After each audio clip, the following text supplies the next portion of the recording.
5ই আগস্টের পরে আমরা দেখেছি যখন হাসিনা সরকার পতিত হলো, এদেশের যে হিন্দুদের অন্যতম ধর্মীয় উৎসব দুর্গাপূজা, এই দুর্গাপূজাকে যারা সহায়তা দিয়েছে তাদের মধ্যে অন্যতম আমার প্রিয়, আজকে এখানে অনেকেই উপস্থিত আছেন, জামাত ইসলামের ভাইরা।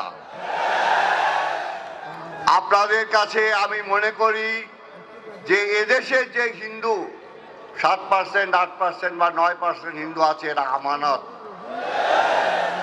এদেরকে আপনারা সুরক্ষা করবেন, এটা আপনাদের আমানতি দায়িত্ব। এবং আমার বিশ্বাস জামাত ইসলাম বাংলাদেশ তার নির্দেশনায় এদেশে কোনো সাম্প্রদায়িক সহিংসতার উস্কানি দেয় না। তারা এদেশের হিন্দুদেরকে যেমন নিশ্চিত করতে চায়, বৌদ্ধদের নিশ্চিত করতে চায়, খ্রিস্টানদের নিশ্চিত করতে চায়, সাথে সাথে তারা চায় এদেশে মুসলমানদের, ধর্মপ্রাণ মুসলমানদের শান্তি নিশ্চয়তা দিতে।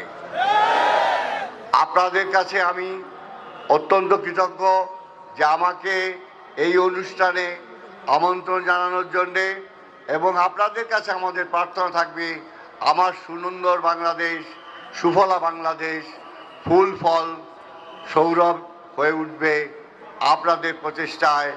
এবং আপনাদের কাছে এই প্রার্থনা রাখি, সবাইকে আবার আমি শুভেচ্ছা জানাচ্ছি। আপনাদের সকলের কাছে আমি আজকে উপস্থিত হওয়ার জন্য বিনম্র শ্রদ্ধা জানাই। সবাইকে ধন্যবাদ।